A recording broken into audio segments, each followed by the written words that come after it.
कोल्हापूर महानगरपालिकेसाठी काल कोल्हापूरकरांनी भरभरून मतदान केलेलं आहे। मोठ्या उत्साहात मतदान झालं। मात्र आज त्याच मतदानाची मतमोजणी 10 वाजता चालू होते आणि कोल्हापुरामध्ये 4 ठिकाणी ही मतमोजणी प्रशासनाच्या वतीने करण्यात येणार आहे। त्यासाठी संपूर्ण जिल्हा प्रशासन पोलीस दल आता सज्ज झालेला आहे। सकाळी 10 वाजता प्रत्यक्षात मतमोजणीला सुरुवात होणार आहे। या मतमोजणीच्या दरम्यान कुठलाही अनुचित प्रकार घडू नये, सुरळीत मतमोजणी व्हावी यासाठी जिल्हा पोलीस प्रशासन या ठिकाणी सज्ज करण्यात आलेलं आहे। एकूणच कोल्हापूर जिल्ह्यात काल जे मतदान झालं सकाळी 7:30 ते संध्याकाळी 5:30 वाजेपर्यंत मतदान झालं।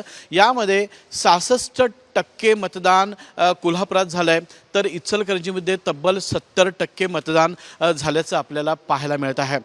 कोल्हापुरामध्ये कोल्हापूर महानगरपालिकेवर महायुतीचा झेंडा फडकणार की महाविकास आघाडीचा झेंडा फडकणार याकडे संपूर्ण राज्याचं लक्ष लागून राहिलेलं आहे। या निवडणुकीमध्ये काँग्रेसचे आमदार सतेज पाटील यांनी एक स्लोगन कोल्हापूरकरांसाठी आणलं होतं की कोल्हापूर कसं तुम्ही म्हणशीला तसं। या स्लोगनच्या पाठोपाठ काँग्रेसच्या विचारांना किंवा सतेज पाटलांना कोल्हापूरकर साथ देत आहेत का महायुतीच्या वतीनं केवळ विकास हाच आमचा अजेंडा असं म्हणत दिग्गज नेते यामध्ये खासदार धनंजय महाडिक, मंत्री चंद्रकांतदादा पाटील, राष्ट्रवादीचे नेते आणि मंत्री हसन मुश्रीफ, शिवसेनेचे नेते प्रकाश आबिटकर तसंच राजेश क्षीरसागर ह्या सर्वांची जी टीम होती या टीमशी सतेज पाटील यांची एकमेव झुंज चालू होती आणि यामध्येच आता कोल्हापूरकरांनी मतदान केलेलं आहे।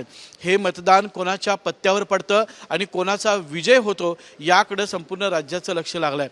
मात्र नागरिकांच्या मताप्रमाणे कोल्हापूर महानगरपालिकेवर महायुतीचा जो झेंडा आहे तो फडकण्याची शक्यता आहे आणि सतेज पाटील तसंच शिवसेना यांनी जी महाविकास आघाडी केली होती यांचा मात्र निसटता पराभव होण्याची शक्यता असल्याचं काही तज्ज्ञांचं मत आहे। सकाळी 10 वाजता मतमोजणीला सुरुवात होईल।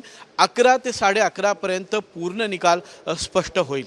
त्यामुळे या निकालाकडे कोल्हापूरसह संपूर्ण राज्याचं लक्ष लागलेलं आहे। कॅमेरामन सचिन सावंत सोबत मी रणजित माजगावकर, साम टीव्ही कोल्हापूर।